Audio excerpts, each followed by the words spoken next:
episode of the Mighty Movie Pod. My name is Ryan. It's me, Josh. And we're back in your ear holes for another thrilling episode. Episode 69. After a long hiatus. No long hiatus. No long hiatus? No, we've been here the whole time. Well, yeah, but...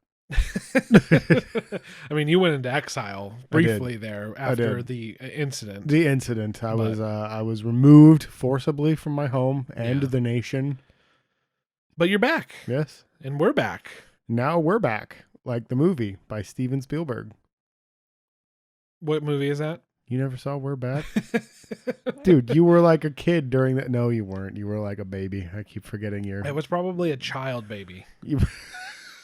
It was called We're Back. It was a animated movie about dinosaurs that time traveled to the future. They're back. But hang on. They were never in the future. No. So they're not back. They're there. But the dinosaurs It should be called We're Here. But the dinosaurs are back to life. No, they're not, because they time traveled. Yeah, but nobody knew that.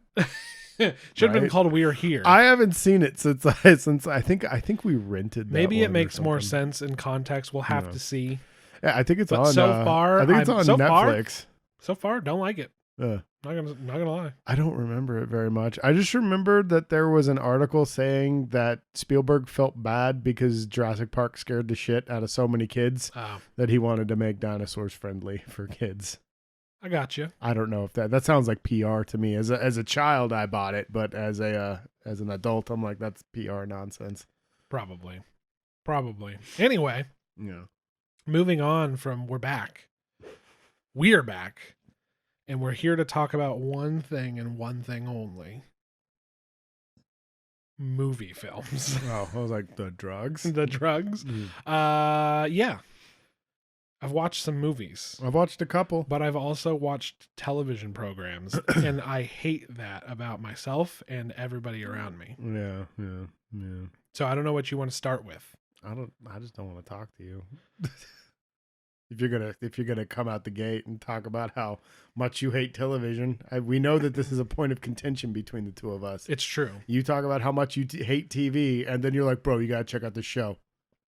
True. And then you watched every episode of New Amsterdam and you just fell in love. That's not me. That is 100% you. I got my medical drama fulfilled with ER, and then I got my feel-good medical show filled in with The Scrubs. Anyway, what do you want to tackle first, Josh? What have you been watching? What have you been watching in this long bit of exile? Oh man, so much stuff. Well, you and I watched Ravenous together. We did. That was supposed to be for the Halloween Spooktacular. It was supposed to be the Spooktacular, which we decided not to do. There's been a bunch of shit going on in personal lives, so we missed a bunch of stuff. But do you want to talk about Ravenous real quick? Because it was your first viewing. I do want to talk about Ravenous. Let me tell you about Ravenous. It's pretty good. I love it. That's one of my favorite Halloween movies. Or horror movies. It's got low budget charm. It's a very cult classic-y type of film. Yeah, but like it's like most good horror movies. It's back in the day though when it was still filmed on film. Yeah. So like it's not in the VHS video category of low budget nonsense.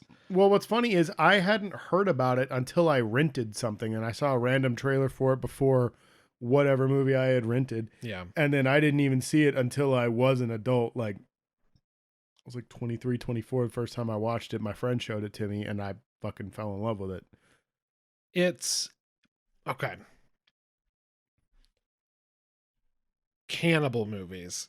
There's not a lot of them that I can think of that are any good or take themselves seriously whatsoever. Yeah.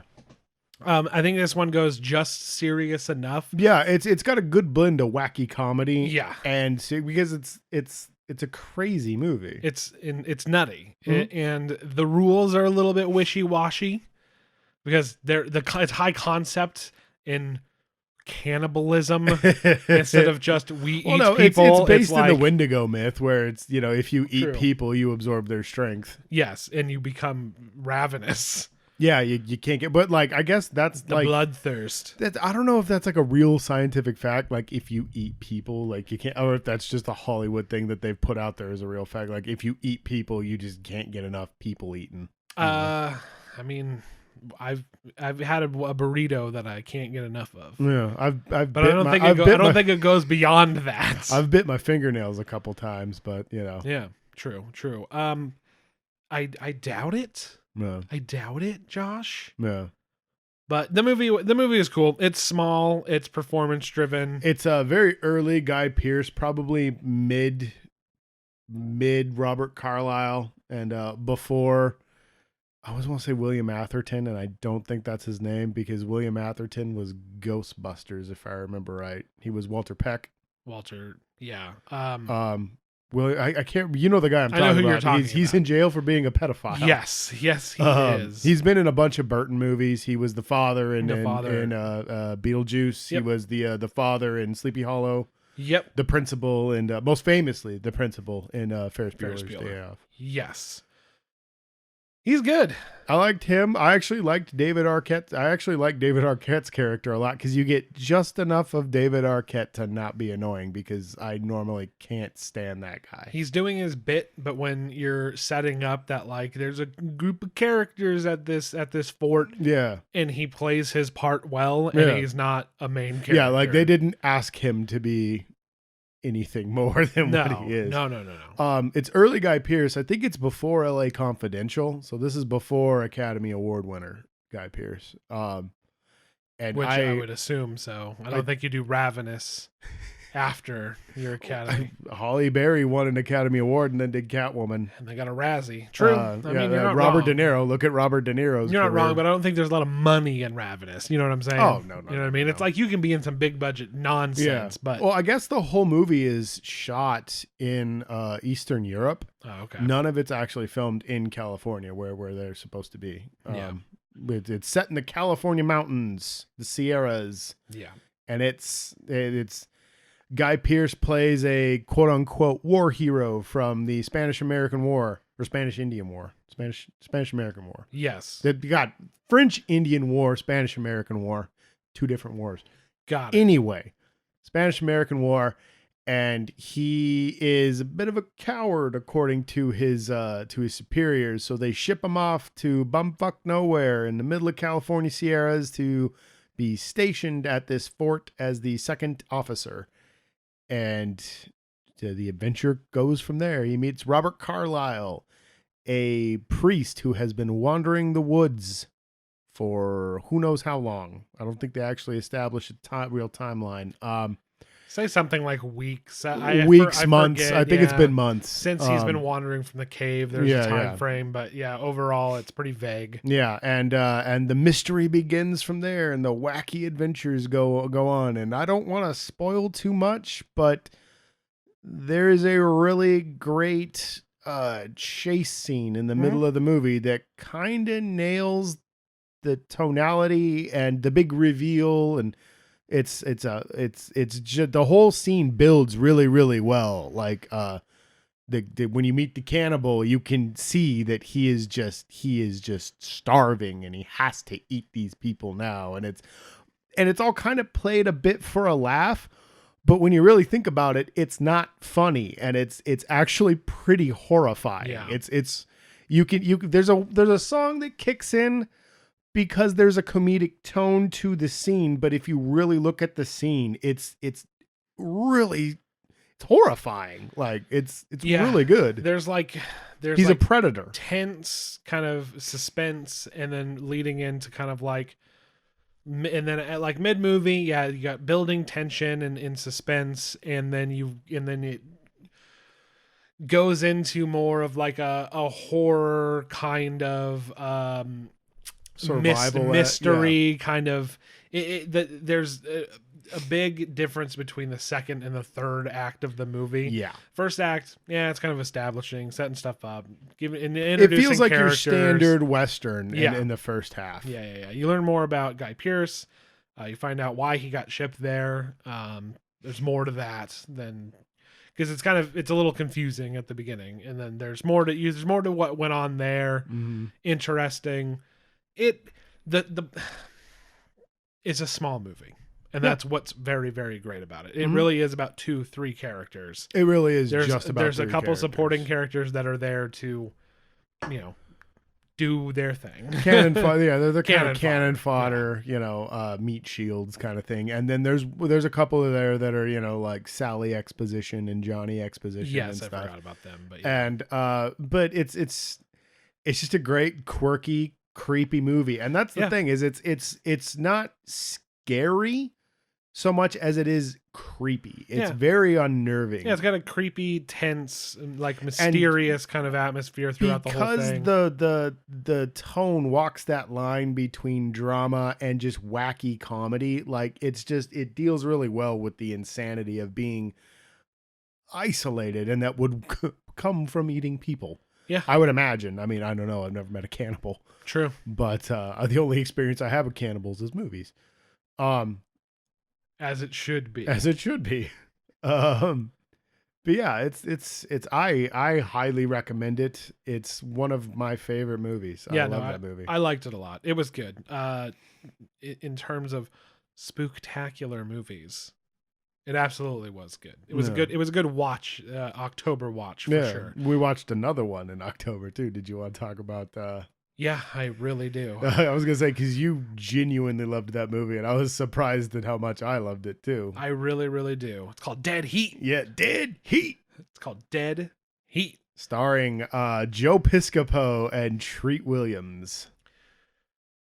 Oh, Joe Piscopo.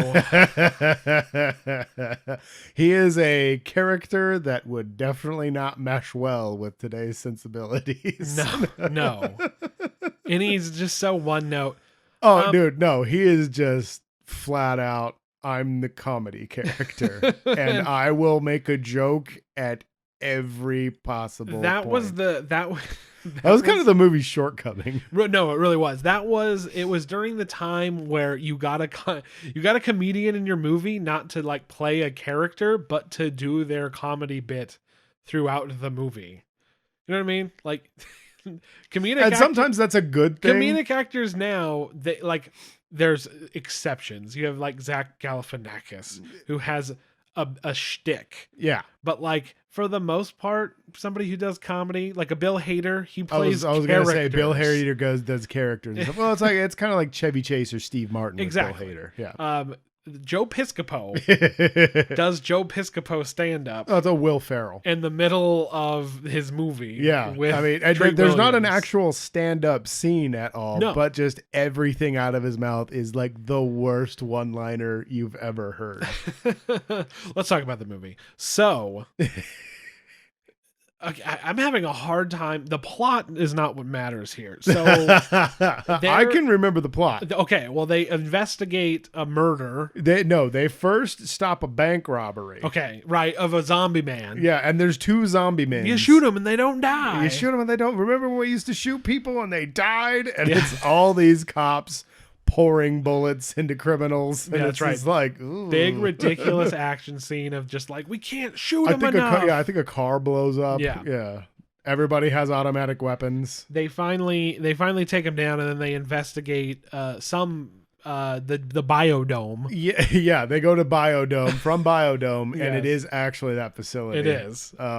And then one of them dies in the asphyxiation chamber. Treat Williams gets trapped in the asphyxiation chamber with a mutated zombie thug who's like got like 4 heads and like this. Like, I think, did the gut have a mouth? I can't remember. Yeah, I think he punches it and his hand just goes through him or something like that. Yeah, because Joe Piscopo's in a Donnybrook, but with the mutated man, and somehow Treat Williams gets knocked into the vacuum chamber, and then a hooded figure presses the on button, and it sucks out all the air, and he asphyxiates. Yes. And then he's brought back to life through the magic of horror science. And if you think we're skipping some steps, they're like, we're not. My God, he's dead. What's this? I think it's a machine they're using to bring people back to life. Let's put him on it. Yeah, and like basically it's like filled with like, I don't know, leftover props from Richard Donner's fucking Superman movie, because all these crystal cylinders come up through his body and stuff, and they just bring him back to life. Yep. And that's actually where the movie starts to get really good. Yeah. Oh yeah. I mean, it's only 15 minutes in, but yeah.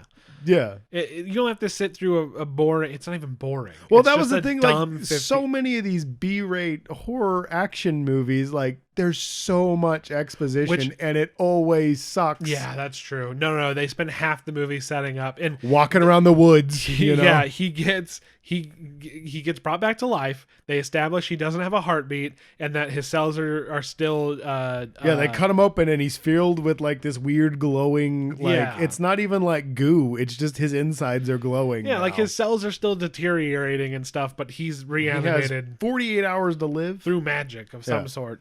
And then he's like, "Well, let's solve the case." Yeah, we have 48 hours to solve this case. And he finds some other deteriorating woman. Yeah, which or it was the doctor. Yeah, it was the doctor, the one who was like, "Hey, let's put him on the let's thing." Put him on the thing. Yeah. Oh no, not that one. That was the morgue doctor. No. Oh god, there's two doctors. Yeah, there's the morgue, and the mortician who's like his. No, it's the mortician who's his ex-girlfriend, or not the mortician, the medical examiner, the coroner. Yeah. Yeah. She's like, we should put him on the thing, and they bring him back. And then the PR representative, she was leaving. Yeah, she was like, "What are you doing? Oh no!" Yeah, they catch her up. Me. Doesn't she explode? No, she just falls apart. She's like, she just falls. Yeah, there's. She's apparently been reanimated for years. I'm guessing. Something.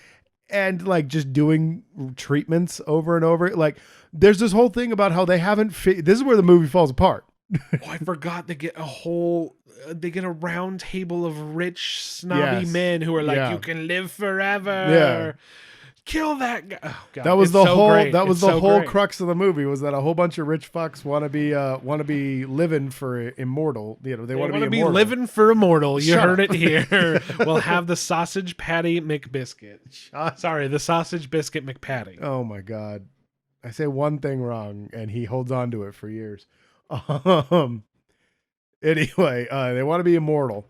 So his whole spiel is just being like, hey, being a zombie's cool. You know? It's a real... And they're not zombies in the traditional brains zombies. They're like just reanimated people that go about their lives corpses. And they're just hard as hell to kill. Because he turns more zombie as time goes on. Yeah. Oh, especially after the ambulance blows up. He does crash an ambulance. Yeah. Basically, they just go around and he gets shot a lot. And they quote unquote investigate a crime. They really don't. Joe Piscopo says jokes into the camera, and then he's like, then he gets put into a piranha tank, and then they bring him back. Yeah. So confused. The bad guy brings him back, and he's his big villain that he has to fight, and then he makes a joke and he's just like, Tommy, you know. That's right. Yeah. And then he just suddenly remembers, and then they go the whole end of the movie. They beat the bad guy, and then the whole end of the movie is they're just like, we're zombie cops. Yeah, we're zombie cops now. How fun. I really wish there had been a sequel to Dead Heat. I would have watched it. Yeah, I know Dead Heat. I know that it's like its own like idea, but I was wondering if they called it Dead Heat to try to get a little, like, it's somewhat of a parody title of Red Heat. It could be. I think so.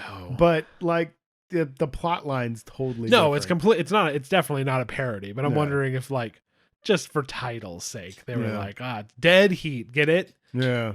I just know that it has like a very similar cover to like National Lampoon's what was it? It wasn't it was their Lethal Weapon parody. Yeah. Loaded Weapon. Loaded Weapon. Yeah, there you go. Loaded Weapon. But no, Dead Heat. It's just there's not a lot to say about either of these movies other than they're fucking great. I have a lot to say about Ravenous. There's nothing. We wanted. There's not a lot to break down in Ravenous unless you want to start talking about like subtle performances. Yeah, and getting into like story spoilers and stuff. And story spoilers, exactly. With this one, I'll spoil the whole fucking movie. But there's nothing. I think we did. Yeah, there's not a lot going on. It's just it's not even a horror movie. It's there's just zombies. Set piece of what they're gonna fuck up. And who's going to get shot, and other zombies fighting him, and ambulance explosions. Yeah. Yeah. And a weird love interest with the other girl who explodes, I think. No. No one explodes. I'm pretty sure she explodes. Oh, I'm thinking of Ready or Not. Yeah. That's when they all explode. Yeah. Ready or Not, they all explode. We talked about that movie already, and now if you listen to that, and you're like, I still haven't watched it. I just spoiled it. That's another one you should really see. That's a great fucking That's a movie. good one. Yeah, no. Dead Heat, it was the best choice that we had made. Yeah. Dead Heat was awesome. And there you go. There's our mini spooktacular at the end. Yeah, that's at the beginning of December. Yeah, right. So how was your Thanksgiving? How was my Thanksgiving, Josh? Yeah. Amazing. How was your Thanksgiving? Quiet, peaceful, and awesome. Yeah, mine was not like that, but it's still good. Lots of food. Tons of food. Yeah. Too really much good. food. Really I was full before dinner started. Yeah. Because there's chips and salsa and charcuterie, and I eat all the charcuterie. Okay. Okay. I'm a savage. I'm Yeah. barely civilized. What the fuck is charcuterie? It's where you have cheese and meats and crackers and olives and grapes I've always just called that on a meat board, but it has to be on a board. I've always called that a Yeah. okay. Because I gotta always be on a get board, it and there has in the big rotunda from my local grocer. There has to be like a knife stuck in a piece of cheese. You know Oh, how it is. yeah, That's yeah, a charcuterie. That seems like a stupid name for a meat plate. I mean, the French call things dumb things. Look at it, hors d'oeuvres. Hors d'oeuvre. Look at hors d'oeuvres. Hors d'oeuvre. Mm-hmm. Rendezvous. French fries. French fries. Made in Belgium, actually, not France. You can't prove that. I can. You can't prove that. It's like fortune cookies, San Francisco. No. Not China. Okay, that one I believe. But they did. But they made ping pong. Yeah. No. Okay, moving right along. I mean, we have the high level commentary that you come to the Mighty Movie Pod for. Yeah, this is especially when we haven't this done. is a quality Especially when you episode. haven't done it in months and you forget the entire format of your show or how you typically discuss Ryan, movies. I'm gonna be honest. I think this is pretty much how we always do it. It could be. You could be right. I don't usually vape in the middle of them though. Yeah, you do. Okay, I do.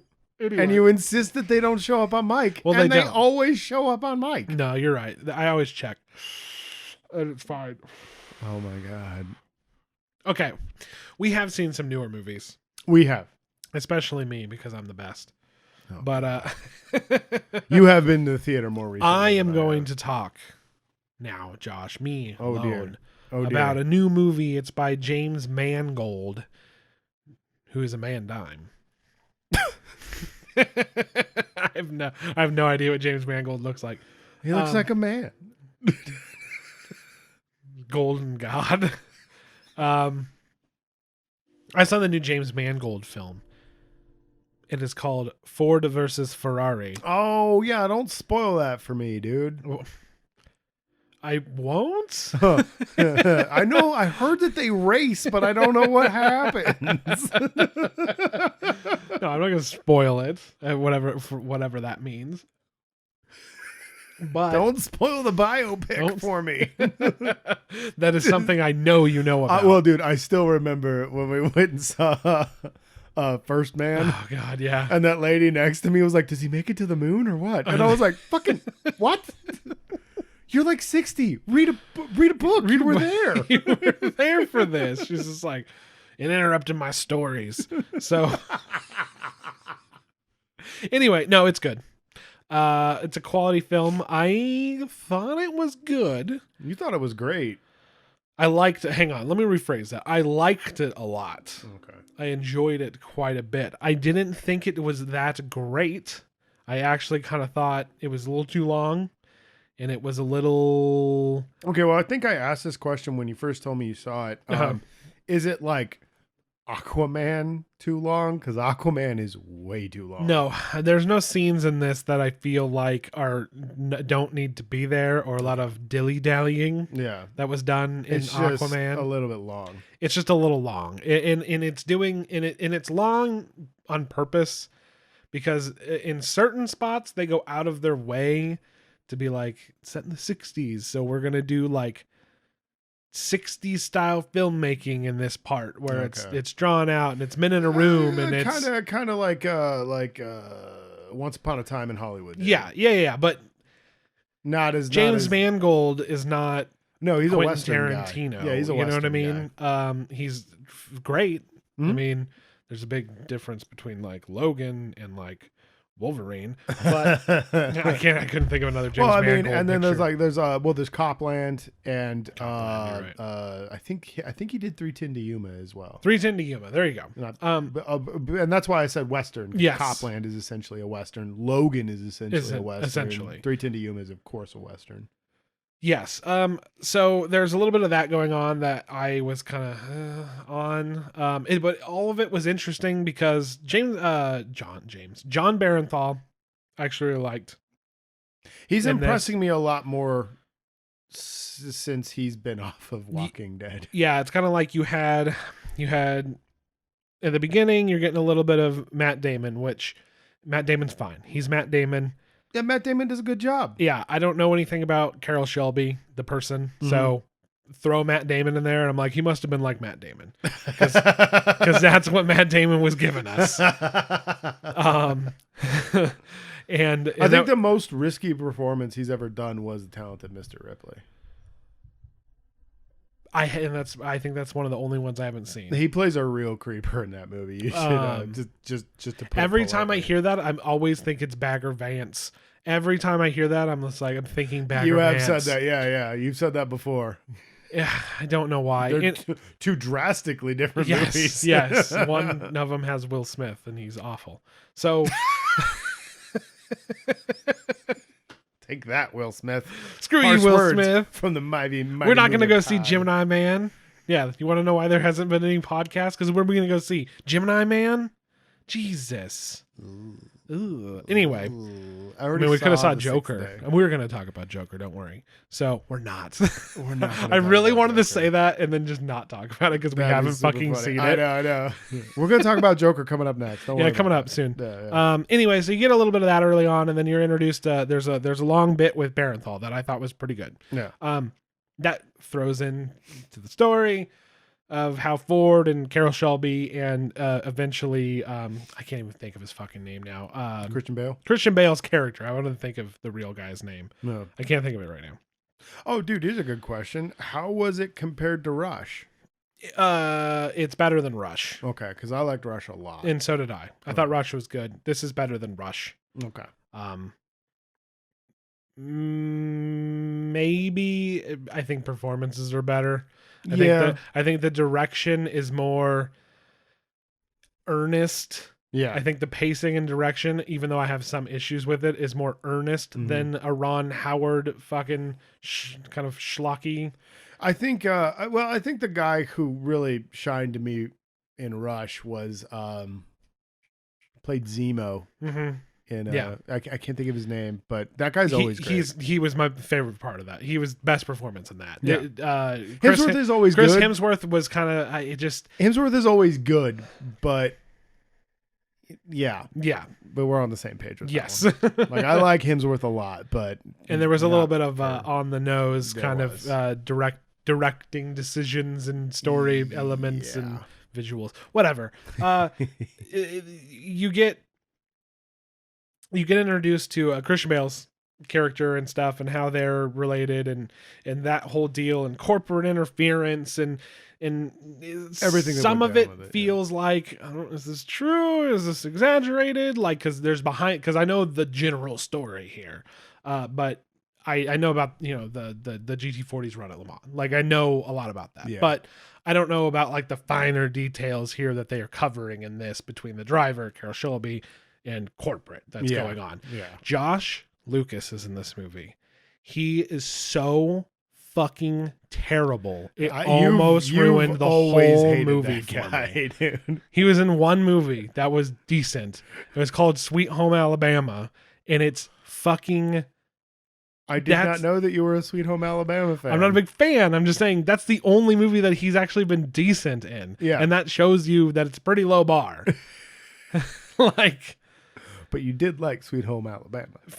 fine. Yes. Okay, I'm just checking, dude. Normally, you're really harsh on those kinds of movies. I usually am. Yeah, But I was just surprised to hear you give any kind of praise in that direction. It's almost it feels almost like satire. His character of just his character generally bumbling, feels like satire. Like, let me think of there's a million cliche characters I could pull from, but like the bumbling idiot who's in like the boss who's in charge who doesn't know what he's doing. Oh, yeah, I watched one with that, and I'll talk about it in a bit. Yeah, after this, since we're talking about movies that one of us has seen. Yes, and that's going on. Hated that movie overall, top notch. I didn't expect that it was going to be a very big commercial success. And I keep seeing it recommended. A critical darling. And when I saw it, I was like, well, I really like that. It wasn't very good. And then come to find out, apparently everybody thinks it's fucking great. And I'm not going to argue with them. But for the most part, I was kind of like, Josh Lucas fucking sucked. The pacing was a little weird. Matt Damon doesn't play characters anymore. He's just Matt Damon. Yeah. But you know what? It's fun. And I knew what happened. I don't know. There's people out there who probably don't know shit about that, to be completely honest. So I feel you. I feel them, rather. But it's highly recommended for me. It's a real movie. That's another thing. It's a real fucking movie. Yeah. Like, yeah. Again, much like Once Upon a Time in Hollywood. I was just gonna say like when we saw Once Upon a Time in Hollywood. Yeah, and that's probably where it's getting a little bit more praise, and it deserves it, to be honest. Yeah, it feels like a real good. Somebody tried with this movie, and that's why I like James Mangold as much as there's no because compromises. He always tries, and I don't think there was any like weird compromises with this. Everything felt. There was no scenes that I felt like they needed to get the sexy scene in there or something like that. Product placement kind of shit. None of that. Yeah. None of that going on. So yeah, it was really good. Producer mandates and all that crap. Really good, but I did not love it as much as some of the other critics out there did. Like we're critics, but whatever. There you go. I saw one that you did not view as far as I know. I watched The King on Netflix. Again, I'm going to give the same praise that you gave Ford versus Ferrari. It's a real movie. Like, this was an earnest effort. And I enjoyed it, but it's kind of a mixed bag. It's kind of tonally all over the place. And we were talking about buffoonish type of characters, and it feels like it's a little cartoonish. Okay. Especially when portraying the French prince. Okay. I don't know what they were doing there, and I'm not sure what Robert Pattinson was doing. Uh-oh. I enjoyed it. Was cool to see him do something, because I've only ever seen the guy in Twilight. Yeah. So it was cool to see him doing another role. And when he first showed up, I was like, dude, this guy's off his fucking rocker. This guy's a madman. This is kind of cool. And then the rest of the movie goes on. Okay. It's a story of Henry V. Yes.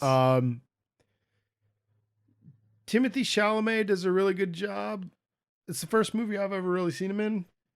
I thought he was good. Other than Lady Bird. What? Lady Bird? Oh yeah, I forgot he was in Lady Bird. That's how memorable he was in that movie. I just remembered her dickhead boyfriend. Like, he just sucked. That was Timothy Chalamet. I did not know that. Totally forgot. I did see, keep wanting to say me. Call Me By Your Name. Call Me By Your Name. Yeah. I haven't watched that one yet. You've seen it before. I'm sure I have. You've seen it before, except this time they're gay. Yeah, that's one of those. Yeah. One of those that eventually it'll be on and I'll watch it and I'll probably be like, that's pretty good, but I'm not going to go out of my way. Yeah, it's not. You've seen it I've seen it a million times. You've seen it before. Yeah. Exactly. Anyway, go ahead. But yeah, Timothy Chalamet does a good job. Because I'm worried about that kid with the dude. He doesn't really bring it. Okay. I don't think. Like, I wasn't that impressed by his performance. Joel Edgerton was very memorable. I liked him as Falstaff. He was very cool. Another guy, cannot remember his fucking name, plays a lot of good bad guys. He plays the Chief Justice in this, basically the king's right hand. Okay. He does a really good job. I really, really enjoyed his character and the arc of his character. Really great visuals.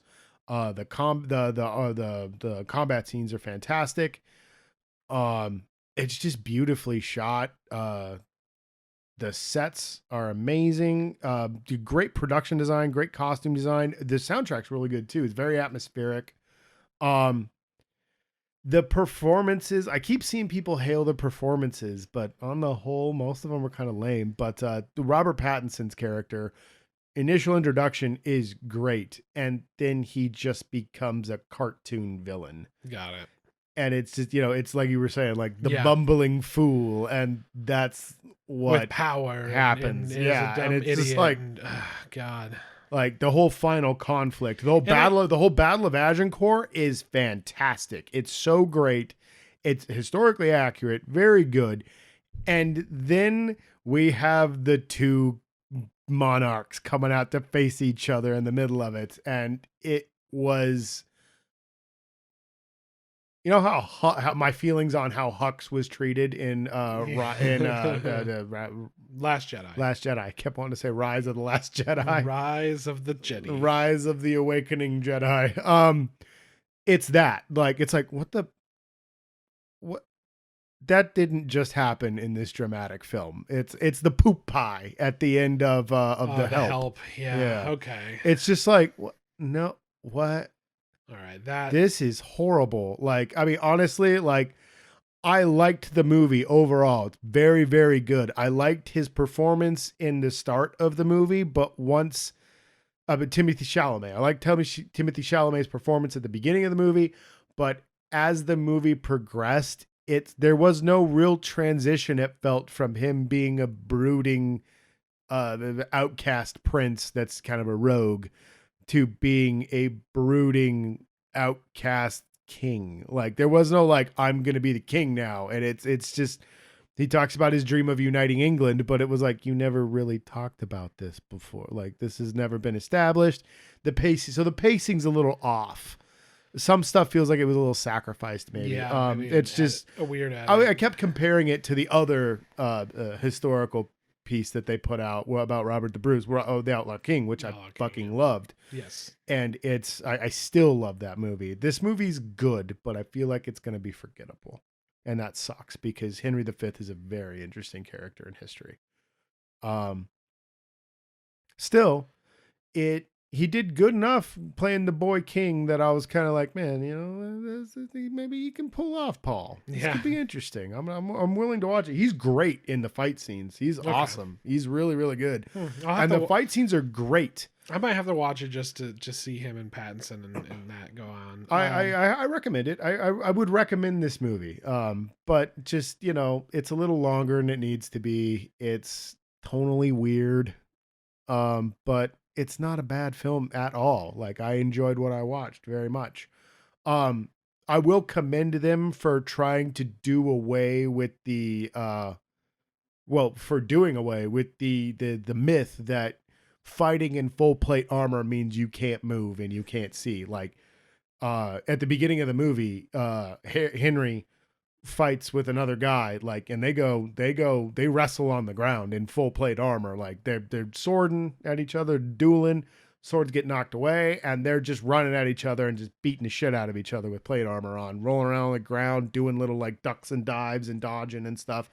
And it's not exaggerated. Nobody's flipping, Well, Josh, the plate used to be heavy, but then the girl blacksmith lady who invented Nike, she made a lighter, better armor, and he could move faster. Have you not seen? Is that? Oh yeah, let me guess. Is that Black Knight? Nope. You wish, but that's a good guess, especially with the stupid Nike thing. Yeah. But no, that's a Knight's Tale. Oh God. What's this? It's my insignia. It's the Nike swoosh. Oh my God. Fuck that movie. I didn't feel anything, and I can move like a badass. Anyway, I don't know why I felt like throwing that in there, but yes, that is highly. I recommend giving it a look. What's the word I'm looking for? It's exaggerated how heavy and immobile. Yeah. A big fucking. I mean, like everybody acts like you're moving like Batman in the 1989 movie. You can move better than that. Yeah. And it's just really cool. It's a really cool movie. I really liked it, but like it's got a lot of problems. Yeah, I mean, I guess if I'm not expecting too much, it'll be fun just to see some of the performances and some of the action. Oh, the other thing too is Robert Pattinson's accent is Pepe Le Pew levels of bad. Cool. I mean, I don't think anybody does unless you're unless you are actually French. Yeah. Nobody does a good French accent in English. No, he is so exaggerated. And I'm like, what are you doing? They used to talk that way. No. In English. Yeah. Until they were like, we should speak French. Yeah. He takes little jabs at Henry that I think are much better than when he goes on and on and on and goes into like these cards. But like, he's like, don't speak French. I enjoy to speak English. It's small and stupid. And it's like, dude, you're such a dick. Yeah. I have to check that out. I recommend it, dude. I mean, you didn't really sell me on it, but you did at the same time. Yeah, I don't. Yeah, well, you know me. Yes. I'm going to talk about something. It's not a movie film. Oh. So I'm breaking my own rules here. This is the Mighty Movie Pod, Josh. He always yells at me about this every time. I'm like, "Hey, man, you want to talk about like the Orville?" And he's like, "We're the Mighty Movie Pod." I do want to talk about. We do need to do an Orville episode, but you have to catch up. That's its own thing. So.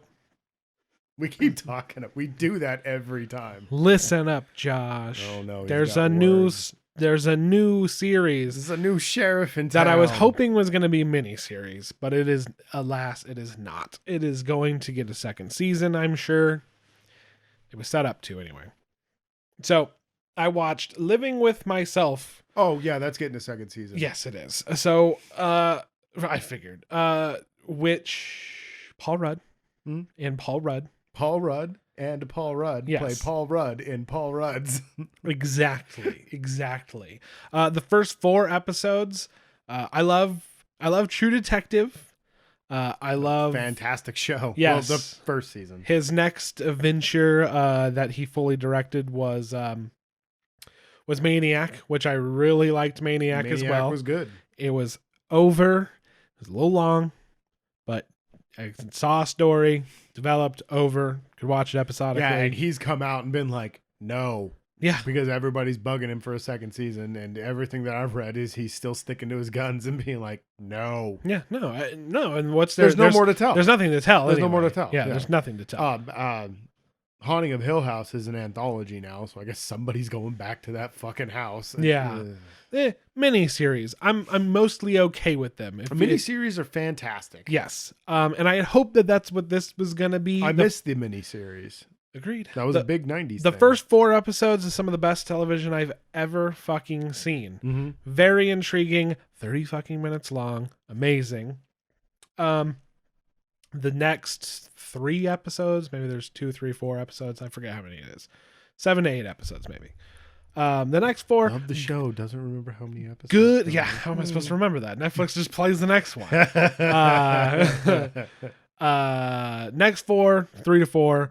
Very good, but it fell into TV nonsense of, oh yes, we need to make more seasons. Yeah. So instead of wrapping some things up, drag them out, cause cliffhangers, figure out how to set up the next stage of this show, which is fine if you know where you're going, which I hope that they do. It ended strong on a concept that I liked.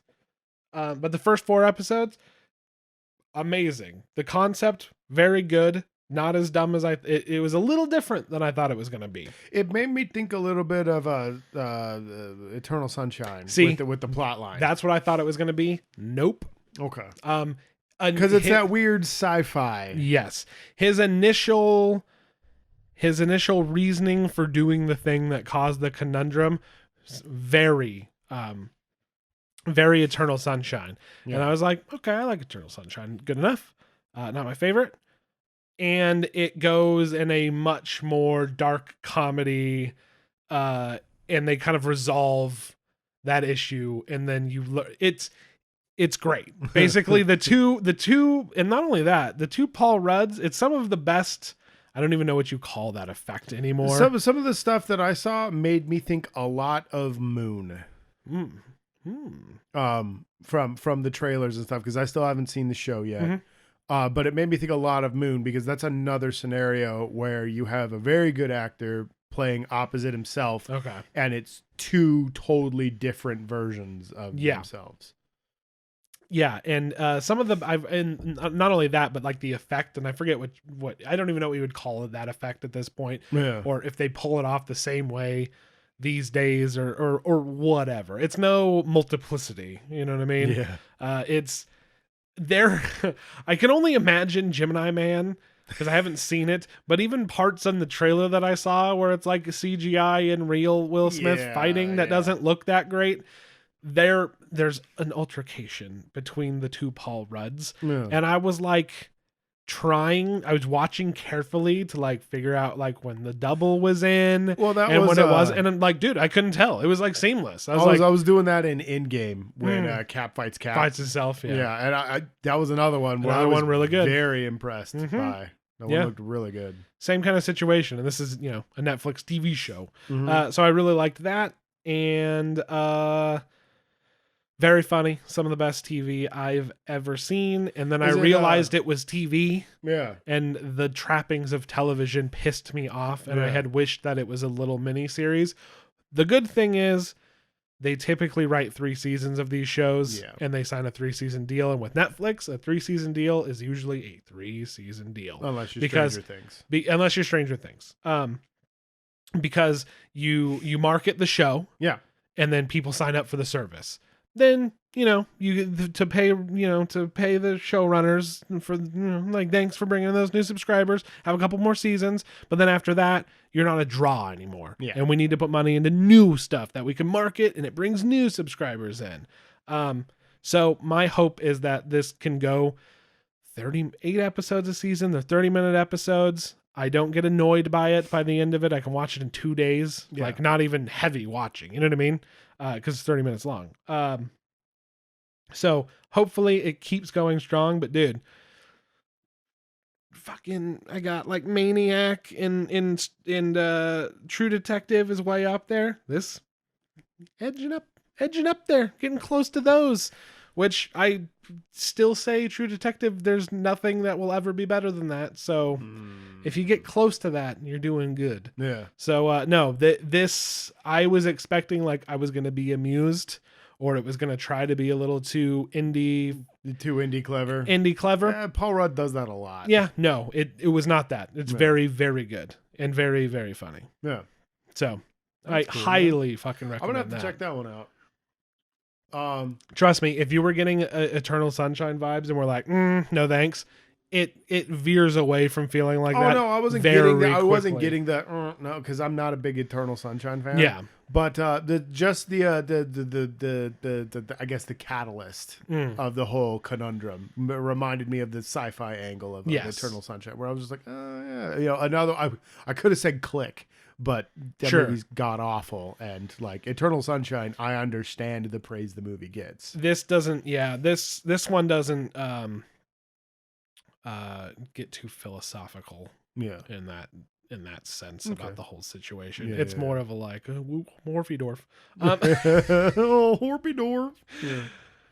No, very, very good. Yeah. I mean, you watch so much garbage. Just watch one episode less of any of those and watch 2 episodes of this show. How dare you? How dare you? How dare you? I'm the first one to talk about TV on the podcast, and then I'm like, and you watch garbage. You watch television garbage all the time. Yeah. But no, very good. I still haven't finished Dark Crystal, but as soon as I finish Dark Crystal, I want to talk about it. There you go. I've seen a few episodes. But I also watched The Thing. Okay. It's probably the best $12.99 I've ever spent. I bought Genndy Tartakovsky's Primal. Okay. On Amazon Prime. It was an Adult Swim. I think it's a mini series. He has said nothing about there being a second season, and with the way the show ends, I don't know how he would pull it off. But it is, somebody has just like let Genndy off the chain and he did whatever the hell he wanted to with this, and it's beautiful. He does everything that he's great at, telling story through pure visuals. No characters talk. It's a caveman and a dinosaur, and they're Conan the Barbarian-esque journey through this savage world where they fight giant vampire bats. Hang on, Josh. Is this anime nonsense? It's animated. Okay, continue. No, if you're gonna roll your eyes at me like that, we're done, dude. Let's move on to fucking something super, super great. Like, hey, what can we talk about? That's fucking just like, like super not nerdy. You fucking dick. I was just making sure, but how defensive you are. It's definitely anime. Continue. It's not anime. It's a Western cartoon. There's a difference. Okay, you know I'm not talking like that. No, but dude, you're gonna have to set me up. You're gonna have to set me up a little bit more, like this creator, what he's typically known for. Oh, Genndy Tartakovsky? Yes. He was basically the man that made Cartoon Network. Okay. Like he did everything for them back in the day. Dexter's Lab. Okay. Shit, he did like 2 other ones for them, and I can't remember them because I fucking hated them. But I loved Dexter's Laboratory. Dexter's Laboratory. He did the Star Wars Clone Wars miniseries. Okay, those two, the 2 15-minute episode ones. Got it. They were fucking. They were the prequels that should have been made. Got it. Yeah, I hear that a lot. I should probably watch that dude, one. Dude, I have the DVD. I keep meaning to bring it over. And we talk about it a lot. Yeah. And I'm like, we'll watch it. And then like his magnum opus was Samurai Jack. Yes. Okay, Samurai Jack. Okay. Yeah, he did Samurai Jack. And I brought it up. I said this is what he did a bit in that. Yeah, okay. Sorry, I was like racking my brain of like I think I'm like I've heard this name. I should know who he's talking about. Yeah. No, he's the man that built Cartoon Network. Got it. Samurai Jack, man. Yeah, Samurai Jack. And I've heard somebody else talk about this. Yeah, and his is lesser known, but like unfortunately, I think it got canceled. It was really cool. It was a Symbionic Titan, which was a giant robot show that he did for 1 season. That was really cool. I liked it a lot. Not one of his best, but it had giant robots. But I had a giant robot, and I'm a weak for giant robots fighting giant monsters. But no, Primal is you get the first story where caveman's out hunting. And he's catching fish, and then a tragedy happens at his home, and you go through the tragedy through a flashback, and it's no, not through a flashback. It's he watches it happen from a distance and stuff, and it's really fucking good. And then he meets the T-Rex that he befriends and stuff, and she's a mama, and then they both have a tragedy, and they bond over that tragedy, and it's just this 6-episode story of their journeys together through this crazy land. And it's amazing that he tells as much story as he does through no dialogue whatsoever. Like the caveman just grunts and growls, and the T-Rex does the same thing. It's visuals. It was one of the most beautiful works of art I've ever seen. I'll have to check that out. Absolutely loved it. 30-minute episodes. Because that is always a feat when you can pull that off, and it is something that I love. Mm-hmm. Well, it reminds me a lot of Doing a Lot with Little, like Drive did. Yep. It's so much subtle storytelling with no dialogue. Drive, Dunkirk. There, I could think of a couple more, but yeah. It is always a feat that I love seeing pulled off. It is. It's wonderful, dude. I absolutely loved it.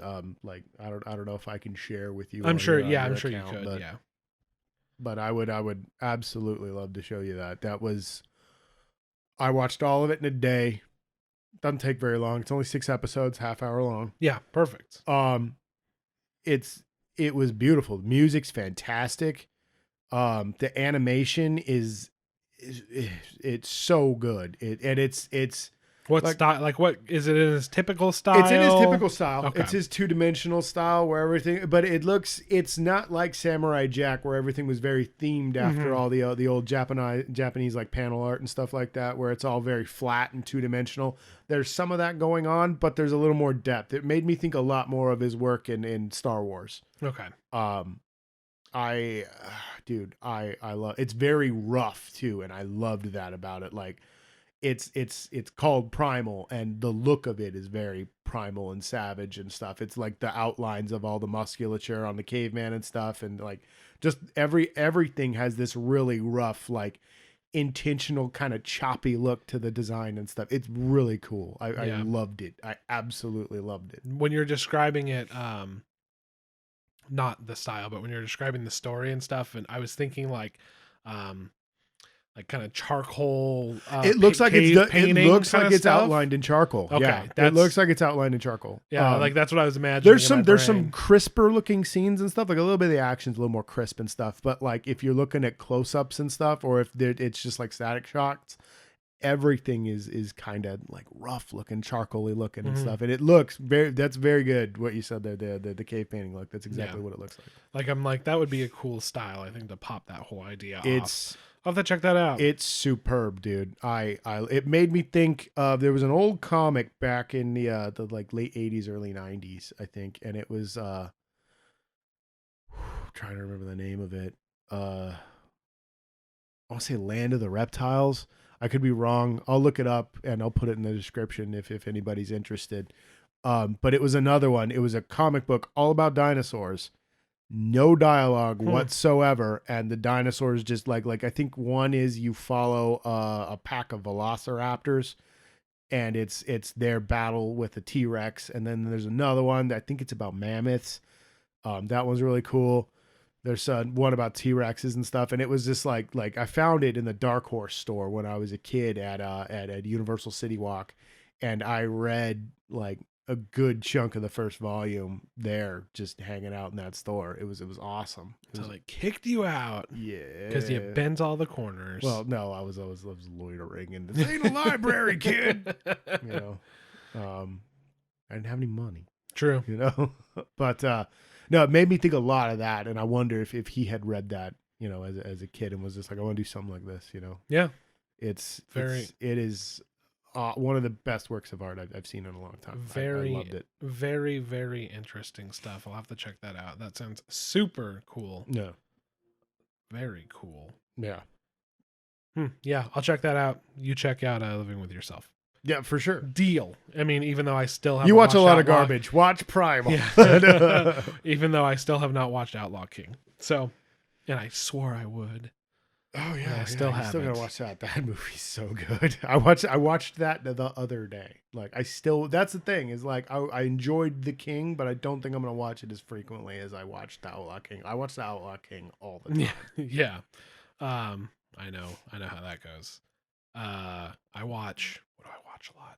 Force Awakens. I watched Force Awakens. Okay, let me see if I can Force Awakens let me watch if I can. Let me see if I can name the ones. Force Awakens. Yeah. Back to the Future. Yes. Scott Pilgrim. Yeah. Yes. You were watching Drive all the time there for a long time. Yeah, I watched Drive a lot. Dude, I don't know if it counts, but Star Trek: The Next Generation definitely counts. Yeah, like we watch episodes of that we have seen before. Yeah, because it's like it's the good one. Oh, this one's great. This is the one kills him with a batlet. Yeah, it kills him with a batlet. Oh, this is the one where Worf finds out the funeral rites. But yes, no. Most Baby Driver I watched a few times. Baby Driver for a while.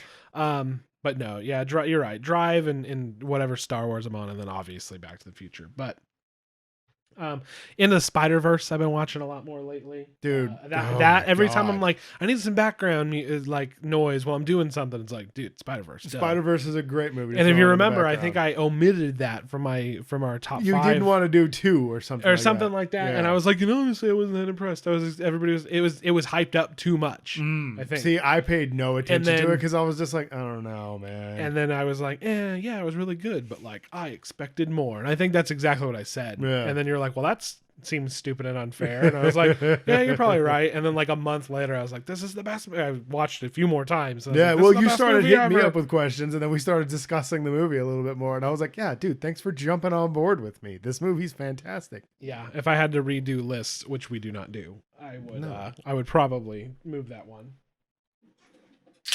But I would not move The Last Jedi. I don't even know if it was on my list. I don't think it was. I don't think it was. I think it was like one of your runner-ups or something that you thought like didn't deserve the shit it got. Word. Okay, let's get to it, dude. Yeah, we've talked about enough. No, we have one more. Okie dokie. We got to talk about. We're gonna do. Disclaimer. These are initial first impressions of something, and not a review of anything as a whole. We discussed this. Yeah, and I discussed that this is what we would do, and it was adamantly and it wasn't a question. No, a couple quick initial thoughts. We've seen 3 episodes on Disney Plus and The Mandalorian, mostly just focusing on the first impression and how we feel about Disney Plus in general. Well, do you want to lead with Mandalorian, or do you want to go into Let's talk about Disney Plus for a second. I admire their efforts, their early days. I think they've taken a good step forward in being a streamer service.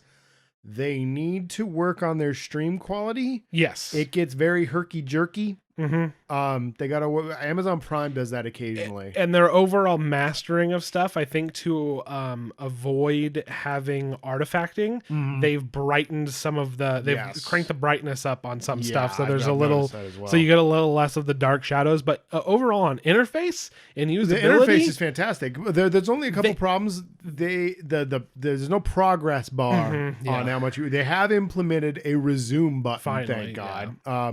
But it helps to keep track. And then if you hit play when you go back to that show that you were watching or movie or whatever, it'll start from the first episode and then go back. That's like if you haven't watched it in a day, but if you're watching it in a succession, you hit resume, it'll go. But if you just bring that up after a day, hit play, it'll start all over. Okay. Yeah. So there's some things to work out, but in terms of like, of some of these other people who are like, oh, we have our own streaming service and here it is. And it's like, you got to have market parity with at least Netflix, you know what I mean? Or feature parity rather. Sorry. You have feature parity with Netflix. And while they fell short in a few cases, it is better than Hulu is, and Hulu has been around for fucking ever. The one thing that I like about Hulu and Amazon Prime is when you build your watch list, it separates shows from movies. Because like my watch list on Disney Plus is a mess. Dude. Yeah, I need it to be a little bit more categorized. There's room for improvement. And their content categories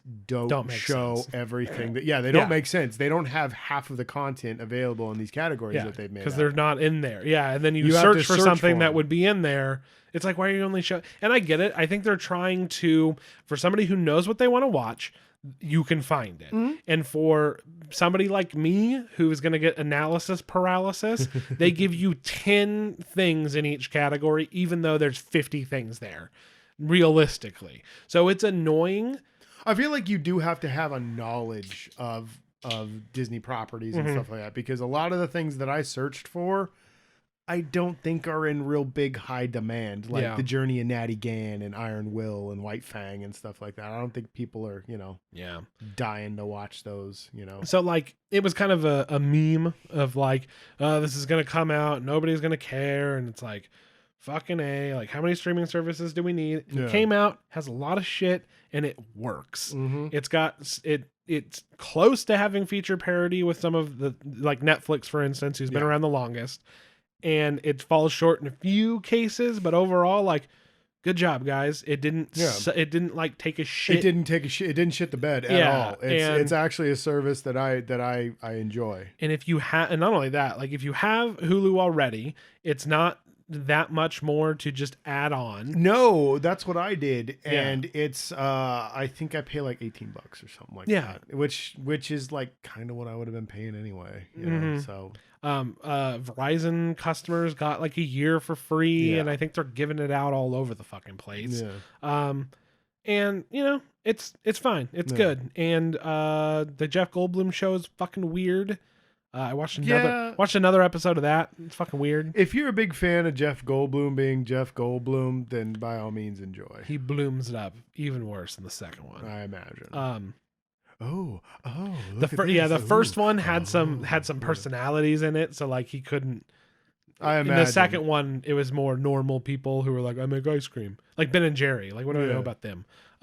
So he just fucking takes it, and he turns it up to 11. But anyway, but then there's original programming, and it's sparse right now. But they Very came sparse. strong out of the gate with a new Star Wars because people care about Star Wars. That was Let's get into it. all right. The Initial impressions of The Mandalorian based on the first 3 episodes. Very, very, very, very, very strictly, we're not discussing or reviewing this. Some first impressions, some things we like, some things we don't like, and story spoilers for the first 3 episodes. Okay. Because there's no way not to talk about it. It's a show. Yeah. It's sparse too, so it's kind of like it's a slow burn. Yes. A lot of people keep complaining. I keep seeing online that nothing's happening, and I'm like, something just happened. Yes. But what do you think of it so far? Well, I was gonna say, why don't you lead? You're the huge Star Wars fan of the two of us. I will. I mean, I'm wearing a Boba Fett T-shirt, but True. What am I wearing? Oh, it's a plain black T-shirt. I'm a weirdo. So, anyway, I'll start. Why not? I think that it is a very good show. Is that it? No. Okay. So I think that I like it so far. I think it's good. I think it has some serious shortcomings, and I don't know. Well, remember, you also don't like TV. But that's what I was gonna say. But I don't know if that is the show, and that's why when the whole thing is done, we will have a more in-depth discussion about this. But it has some shortcomings that I can see so far. But overall, it is some amazing world building set in a time that hasn't been outside of the EU. Yeah, outside of the books, which are totally different. Which is now like legends and not legacy not or something counted like canon anymore. So like it's cool that they're setting them. But they keep pilfering it because they can't come up with their own ideas. Which is fine. Yeah. Whatever. Yeah, go ahead. Pull from that 30 years of content. Exactly. It's ripe for the picking. Just go for it. Yeah. So there's some cool world building. It's setting up a time that's not that explored. It's the grittier side of Star Wars, and it's not PG-13ing it, even though it is. It's the just good kind of PG-13. It's not the product. Yeah, PG-13. It's exactly. It's not all right. We have to hit this and this and this. Because I mean, you see a guy get blasted pretty good. No, there's some violence in this that like it's not sugar. It's old school PG-13. It's old school Star Wars violence. It's that fine line between like Empire and the Indiana Jones. Yeah, like I would not be surprised to see somebody's face melt in this show. Exactly. Yeah. I mean, there hasn't been a whole lot of like remember that from Star Wars. It's been more. Well, it's there is a remember that, but it's within context and it's not shoehorned in. No. Nobody's there's been no mention of the Fett Man. No. It's when there's a walker, it's because a walker would be there. When there's a stormtrooper, it's because a stormtrooper would be there. It's not just like remember Vader. It's. Yeah, it's a character. So I'm with you on that. It's a character that I can tell is going to get some development as time goes on. Yeah. Although I'm a little disappointed. He's almost evolving like a video game character. It's kind of weird. There was like a fetch quest almost. There's a couple fetch quests. Like, oh no, this happened. Go and do this thing and maybe they'll help you.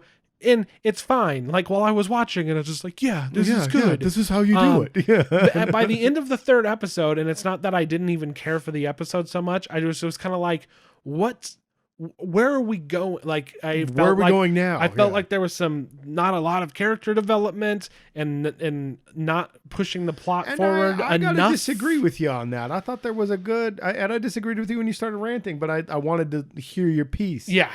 But I kind of disagree with you because we got a lot more of context about our guy. Yeah. We don't know his name, by the way. No. He's just the Mandalorian. They just call him Mando most of the time. Yeah, Mando. Yeah. Mando. So hot right now.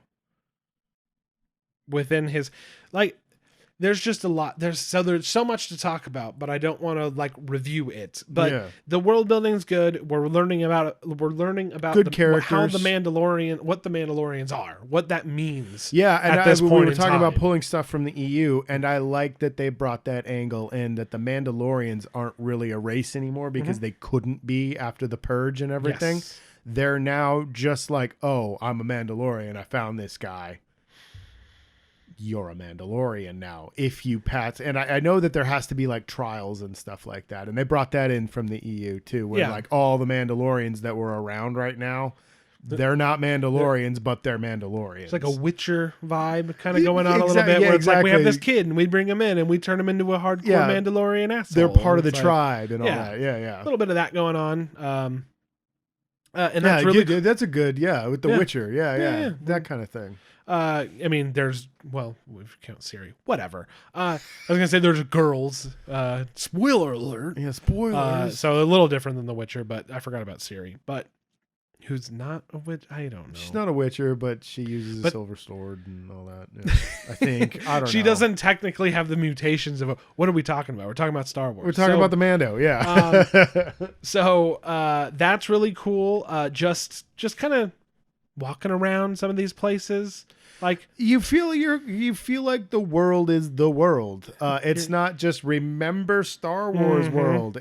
We have to show the things that people want to know about. Exactly. This is just all right. This is taking place. This is Star Wars. Who knows where? Because they're not even showing planet. They're not showing planet. It's names. Outer Rim. I kind of wish that we got some planet names, but like at the same time, like. Fine. It's Outer Rim. Like they make a point of that because they go, you can go to the core. Well, and I loved the bit in the first episode where they very briefly, but very, I can't think of the word I want to use. They explain the economy. Yes. Of the universe. It's brief, but it carries a lot of weight. Like, it's very well executed. Yeah. It does. Thank you. Yeah. It's a real conversation. Yes. It's, like he gives him Imperial credits. He's like, what the fuck am I going to do with that? Mm-hmm. And he's just like, okay, fine. I'll give you these, but it's only going to be half. And he's like, all right, fine. And he goes to take his shit back. And he's like, all right, fine. Yeah. Carl Weathers is really cool in the show. I like Carl Weathers a lot. Yes, me too. In turning where his character has gone. Yeah, I'm looking forward to I guess he's going. I'm looking forward to seeing more of him because he's that's a side character who's been set up. So he's the bail jumper boss. You know, that's it. He makes me think of Joe Pantaleone in Midnight Run, where he's just like, dude, if you don't. Fuck, I'm gonna send another guy, and he sends another guy, and then it's like, oh, what do you want me to do? It's so the first two episodes when I watched them, I was like, this is fucking great. Like, I love this shit. I'm sure I haven't, as you know, I control all Star Wars conversations on the internet that I listen to or care about. But I'm sure it's just like, The Mandalorian's the greatest thing ever, and this is the new Star Wars for me because all other Star Wars is bad, and The Mandalorian is good because the guy got evaporated. I was gonna say, how much did they say that? They said that after Rogue One. Then they said Rogue One sucked. Then they said Solo. Yeah. They said Force Awakens was great. Then like a week later, they were like, boo. Yeah. So I can only imagine that's what's going on. Maybe I'm wrong. I try to stay out. But the first two, I was like, yeah, this is really good. Baby Yoda, I know we got to talk about him. He's a baby. He's the race that Yoda is, and he uses the Force. And he's adorable. Yeah, I mean, he's no Mogwai. It's close. It's close. Yeah, that's good shit. I liked that kind of. I like that he's a puppet. Yeah, I like that, and I do like that it complicated things. Yeah, I liked that it complicated his mission early on, and I was like, that's some cool, like, throwing a wrench in the works here. What that so far has done for the development of that character is maybe not okay with killing babies, which isn't that risky of a thing to do. No, but it's that he's pissed off the Empire. Yes, he's pissed off everybody for the most part. And we don't even know. He's pissed off a lot of people, but he did the right thing. Yeah. And the Mandalorians were behind him, even though they were initially a little upset that he was dealing with the Empire. I think that is like, well, you're one of the tribe. Yeah. So. Well, nobody it's the way. Nobody fuck. Yeah, this is the way. Nobody fucks with us, you know? And I think that's what it is. It's just that Mando pride where it's just like, don't fuck with me. Yeah, but the thing that kind of derailed it after the first 2 episodes where I'm like, yeah, he's going around and he's struggling, but he's badass, but he still isn't invincible. And this baby is throwing a wrench at the fucking works, and this is all really cool. I'm really liking this. This is great. Then the 3rd episode, it's like, all right, now this shit is gonna get moving, because what is he gonna do? And what are they gonna do with this? And it starts rolling along, and then he goes, well, actually, I don't want a child to die, so I'm just gonna willy-nilly this. Yeah. And it's a great scene. But then after that, it was just kind of like, we're all mad at you for no reason, even though we don't care about the Empire here. I don't think the guild was mad at him. I think they were just like, oh, I can come up. But he already claimed the reward. Yeah, but if they get it back, they're going to put a new bounty on him. That's what happened. I'm pretty sure they just put a new fucking bounty on him. They were like, Maybe, yeah, maybe. I don't know. And that's the thing. I was just like, this is kind of stupid, but whatever. Then they're like, oh no, everybody's mad at him. And then they're like, and then the Mandalorians were like, okay, we're with you. And then I was just kind of like, all right, can we get what the story is going here now? Because now he still has the baby. Because I was like, once he figures out what he's going to do with the baby, like, that'll probably be the crux. But I'm like, we're still in the same spot here, guys. But now more people are mad at him. I liked that like 90% of the episode was him like actually struggling with the idea. So many times when they do, because this is an old trope where, you know, like the badass is like not kids, and it's just like instantaneous. He never once says it's like that either, instantaneous. Yeah. He's just like, nope, we're keeping the kid, you know, or something like that. No, he gave that fucking kid up and then struggled with not doing it. Asked a few people, and they were kind of just like, well, we don't fucking care. Like, don't worry about it. And he's like, somebody told him to go get high, you know? Yeah, he like, and then, you know, his guild's kind of behind him, but then he's like, it's the Empire. And like, it was good. Yeah. But I liked that we also saw a good Imperial where he's just like, it's a fucking baby. You know? Like, don't kill it. And I'm like, yeah, he's going to dissect it maybe, but I think he was just going to run tests on it and try to figure out the Force. Or figure out where this race comes from. Yeah. Because there's Yaddle and there's fucking Yoda. And Yaddle was the one that never talked. Yeah, yes, God, the I forgot. female Yaddle. Yeah, so Yaddle, Yoda, and I believe Yarden. From what I know about Yaddle, and I'm sorry I know anything about Yaddle, was imprisoned and tortured for research purposes or something like that. Yeah. So I think their race is mystical, and that's why we don't know what they are. Yeah. And whatever. Yeah. So. And you're right. That was really cool because I'm just like, fuck, dude. He's a badass, but he's got to give up the kid, and he's like, I made the right choice because I got the Beskar from my guild and blah blah blah, and then ultimately making that decision. Cool. Where that decision leads, it's just that last 10 minutes. I was kind of like, we're going nowhere very quickly. But now we're going somewhere. I thought that last time. So again, I'm not reviewing this or even passing judgment on it until I see every episode. Man. Yeah. Because like they wrote, you know, the whole season's done. Yeah. It's not like when you're in the middle of a network TV show and they're filming episodes while you're watching some of the episodes. Yeah. This shit's done. It's planned out. There's not going to be a Christmas break for this. You know, for somebody who sat and binged through it, like after they all come out, who knows? It might play differently. Yeah. Well, as soon as they all come out, I want to watch them back to back. I think so. I think that'll be cool. Yeah. But overall impression, super cool. The third episode was losing me a little bit, but who knows? The next one will start and I'll be like, that's what they were doing. Cool. And I completely forget that like I had random gripes with things that I thought didn't make a whole lot of sense. Yeah, I imagine if you watch it straight through, it's going to be a lot better. Like you're actually watching like a first act, a second act, and a third act. I'll tell you exactly what happens. It's probably paced to be watched, binged through, and they're like, in most streaming services make shows to be binged. Yes.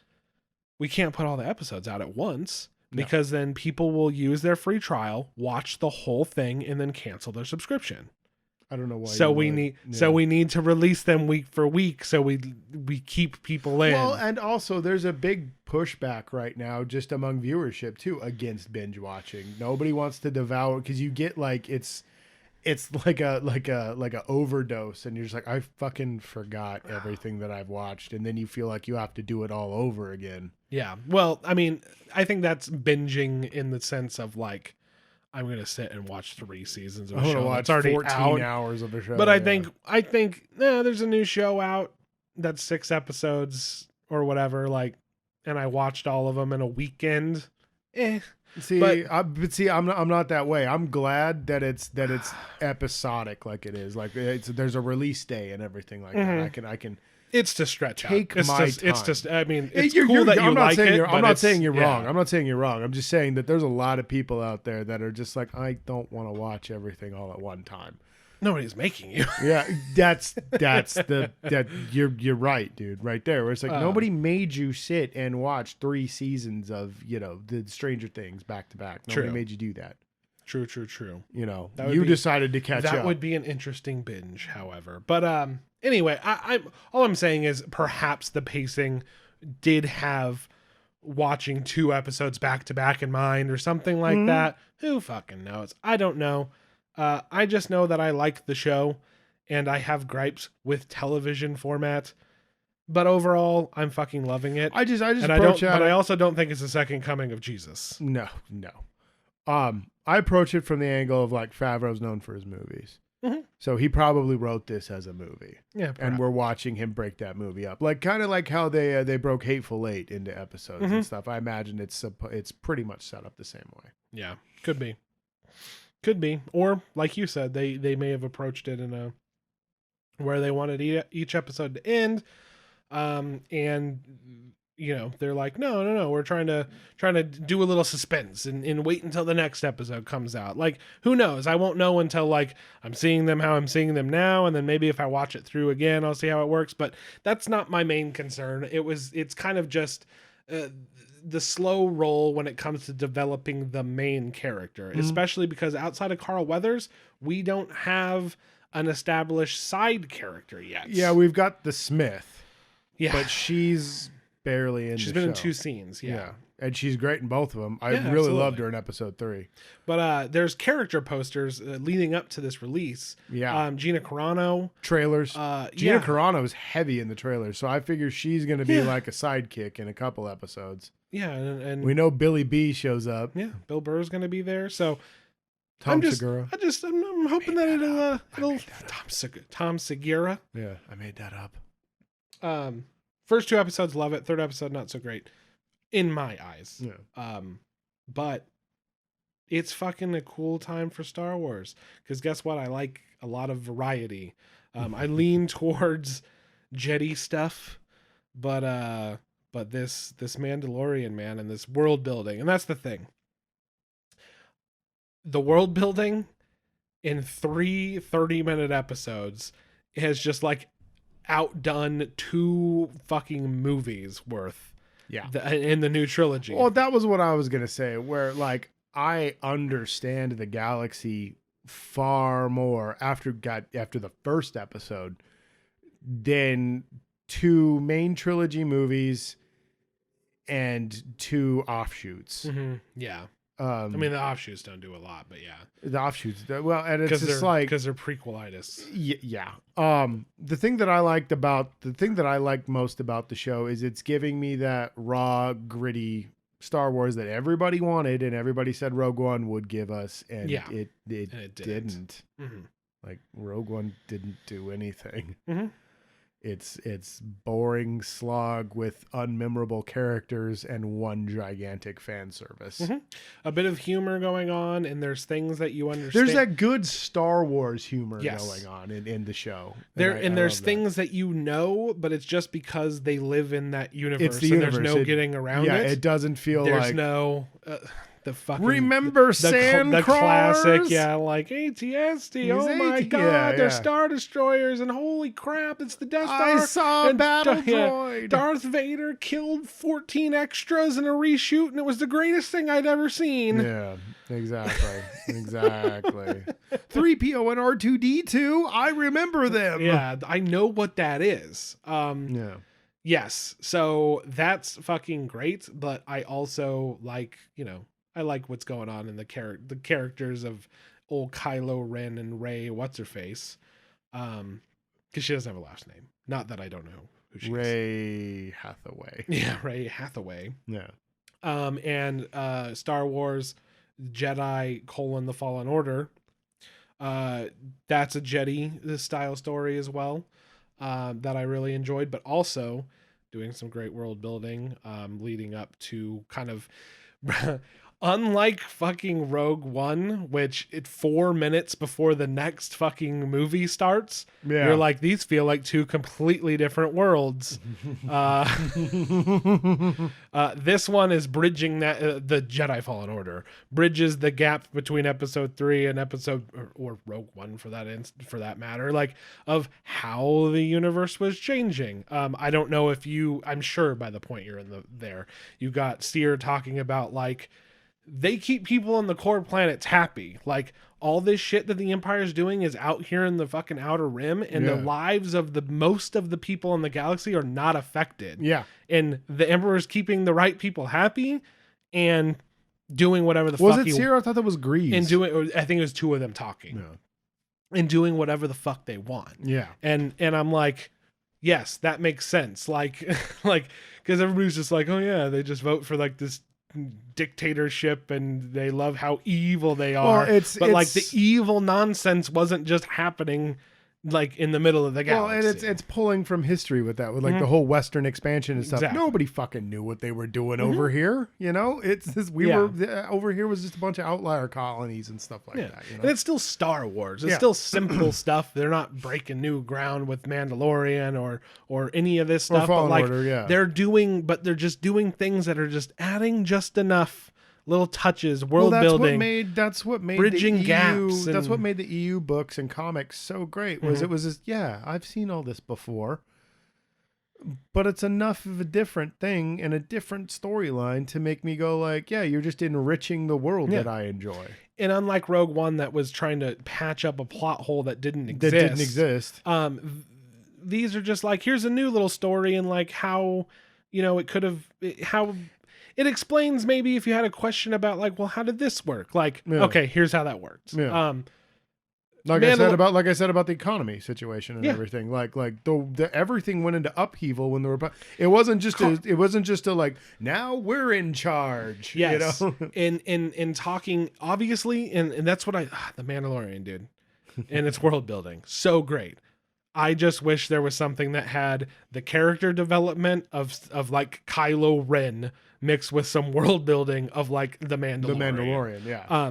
Well, because one of my favorite scenes in the first episode of The Mandalorian is when you get the reveal that he's going to talk to a warlord or possibly a dethroned Moff. Mm-hmm. And that door opens and you see the stormtroopers and they look like shit. Yes, but also, they've, like I was talking about, what they've explained that the new trilogy has not.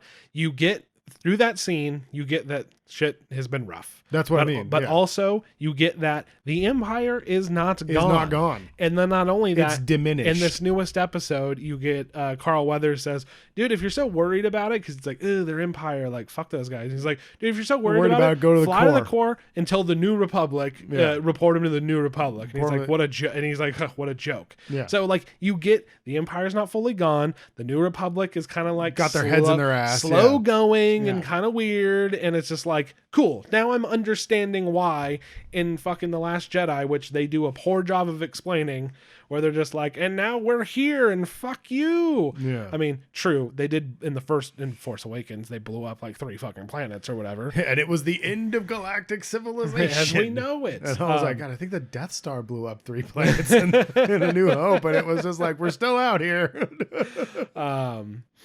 So yeah, so there's just so much great shit going on with with that Mandalorian. Can I talk about the production design? Sure, yeah, absolutely, because it's mwah. I was gonna say it is the perfect blend of old school and new school. It's the Avengers, it's Blade Runner 2049, Mad Max Fury Road.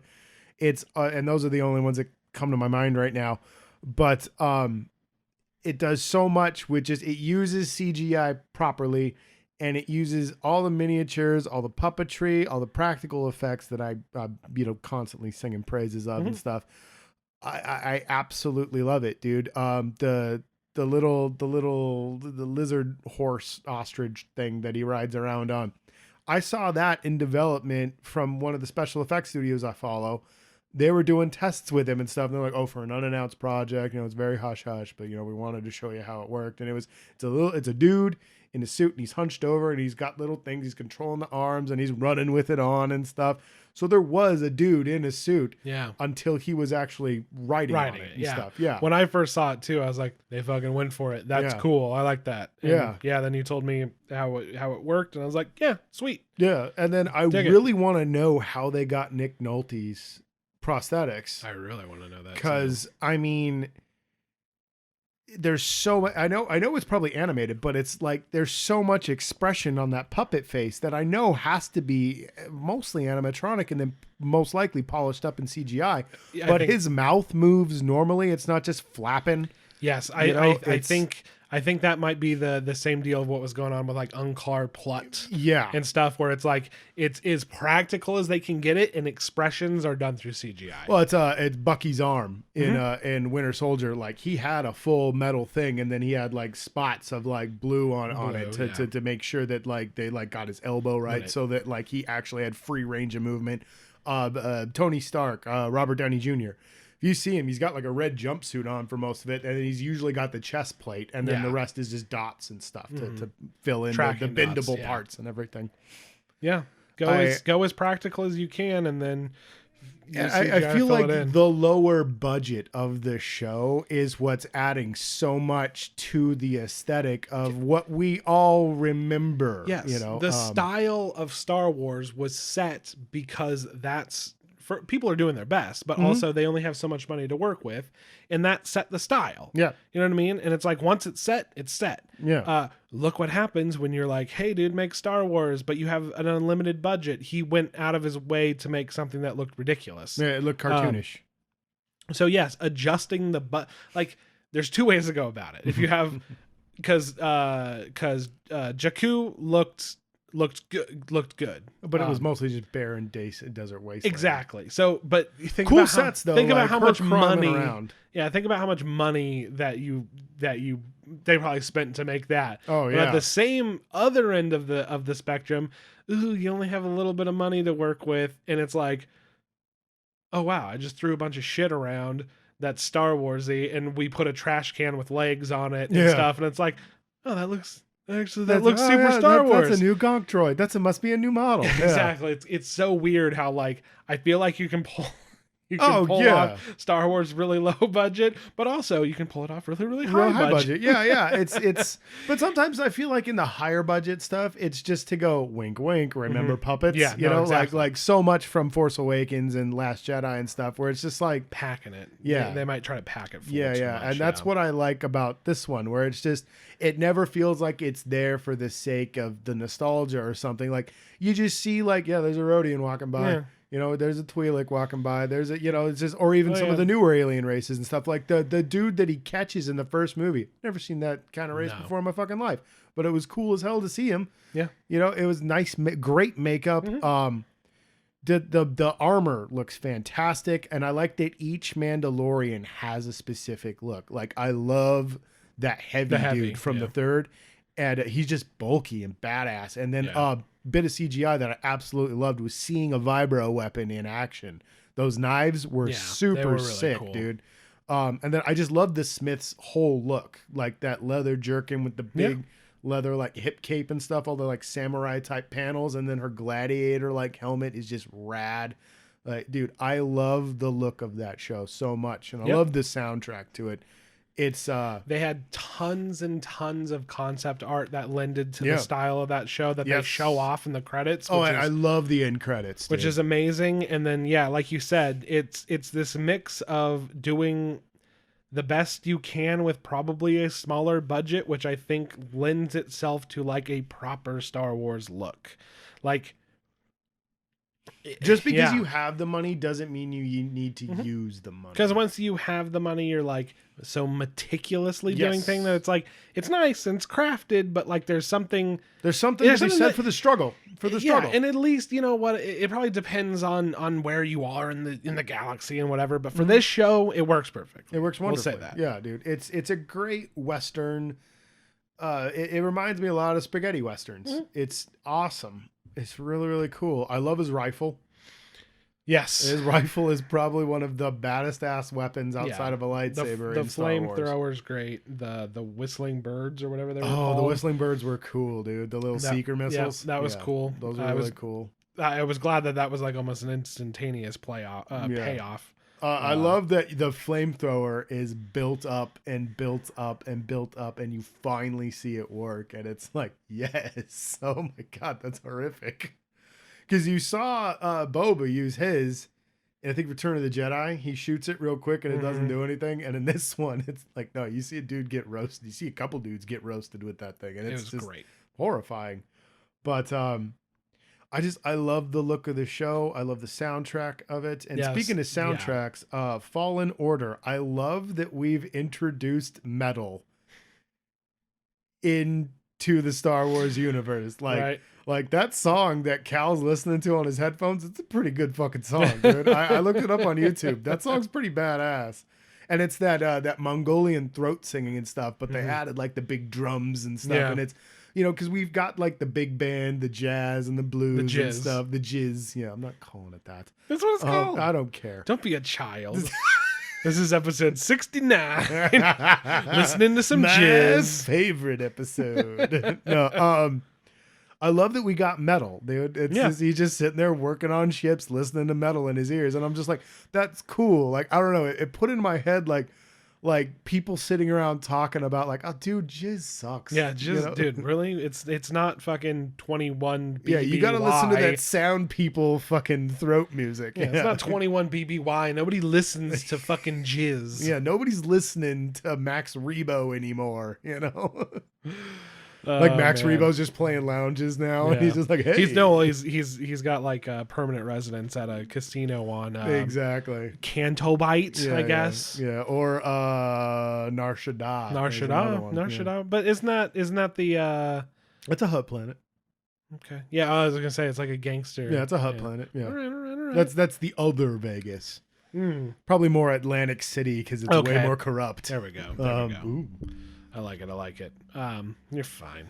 I loved that. That's a bit of world building that's like so small that I'm just like, yeah, dude, like young people would listen to different music and stuff. And I think it's rad. Dude. Yes. Hold on to that thought though, Josh. That is very good. We will talk about Jedi Fallen Order as soon as you have finished that game. We'll have a full spoiler discussion on it. We kind of went on here. No, I'm not worried about the length here at all. I just we're not going to talk about until I finished it about Mandalorian again until we're done with it, and we will have a more we've talked quite a bit, but we're focused on the first 3 episodes. We're going to talk about the whole shebang when it is done. You will not hear us talk about it again. I can promise you that.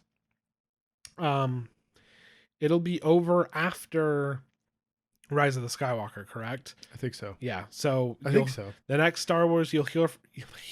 The next Star Wars you will hear from us will probably be Jedi Fallen Order. We talk about video games sometimes. Yeah. Deal with it. Then you're going to get Rise of the Skywalker. Why are you so aggressive with the people, man? Fuck them. Damn! Going hard. Then we're going to talk about Rise of the Skywalker, and then we will have The Mandalorian, and we will probably talk nonstop about that. Yeah. But for right now, I just wanted to. People are like, it's out. Why didn't you talk about it? Yeah. All the people who are bugging me about these things. Yeah, dude. All the listeners. Yeah. So I just wanted to be like, yes, we're watching it, but these thoughts could change in 2 more episodes. And I'm like, the character development is a little, and then all of a sudden, like, it's going to be nothing but Mandalorian character development for 2 episodes. Yeah. And then I feel stupid. So I also like that we have never seen his face. yeah, and we're never going to. Although it's goofy as hell when you realize that even Mando kids wear those. Yeah, they even wear the helmets. And their heads are just disgusting. Yeah, it's just stupid. Yeah. Oh, dude, can you imagine what that looks like? He has to shower. He obviously, because she's like, have you ever taken off your helmet? And he said no.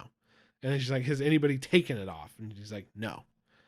So he's never removed his helmet. There's got to be a rule for cleaning your head. I don't think Or does it have like a purifier in there? It's Star Wars. It's self-washing. That's what that thing is that comes off the top. Oh, it's a solar panel to power that. To power the moistener. The moistener. It's like a Roomba. You know what I mean? I don't know. I don't fucking know. Maybe when the book comes out. Yeah, the book where somebody. At least this one has a toilet in it. Dude, Rey took a shower in The Last Jedi, and yes. I was like, that wasn't a shower scene. Yeah, that was a weird thing to say. She changes clothes and obviously showers. Rey took a shower. Yeah. That was one of the best parts of the movie. Yeah. So I'm like, oh, okay, there is hygiene in Star Wars, and then this one they called it the back tube or whatever. Yeah, the vac tube. Yeah, we watched the dude use the crapper. Yeah, the dude was going to use a crapper, and I was like, and oh, you can see it in the movie and in the show. And then in Fallen Order, we watched them eat dinner. And there's a lot of talks about being hungry and eating to sleep. True. People sleep in that, even Jedis. Even though Anakin slept, but he had dreams of his mom being raped by sand people. Mom, I have to kill all the younglings or my mom is going to continue being dead. That's how that goes, right? Yeah, that's I remember that line.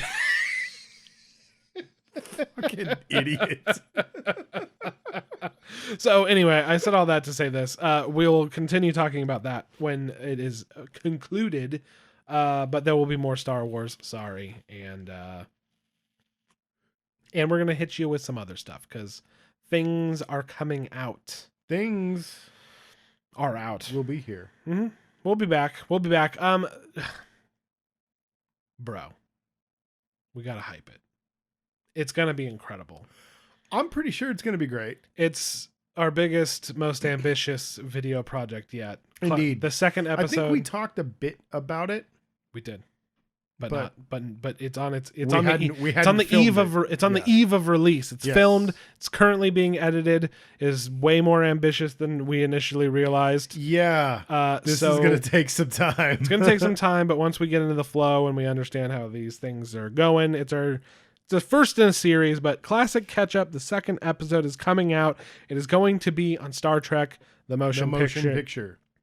Is currently in editing, and we think you're going to really like it. So keep an eye out on YouTube. We are Mighty Fish Productions on YouTube. I will probably put out something on this RSS feed, like a trailer of like. I was gonna say, you want to do like a teaser or something? Of like, hey, it's out, and like go and watch it now with the URL and all that good stuff. So just keep an eye out either on this feed, or obviously if you subscribe to us on YouTube, that'd be awesome. We're Mighty Fish Productions. You can go to twitch.tv/Mighty Fish Productions. There has actually been a couple things there. Yeah.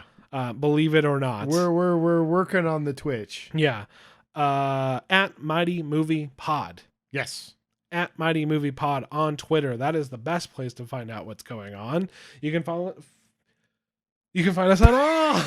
He had to take a breather before he spun his head around like the Exorcist kid. You can find us on all major podcasting apps, including Apple Podcasts, Google, Stitcher, and the newest Spotify. We are on there. Yes. Thank you so very much for listening. We looked ourselves up the other day. True. We're there. I listened. Indeed. It was bad. I mean, it was good. Keep listening. Okay, bye. I've been Ryan. I'm still Josh. And we will catch you on the next one. Goodbye. Bye.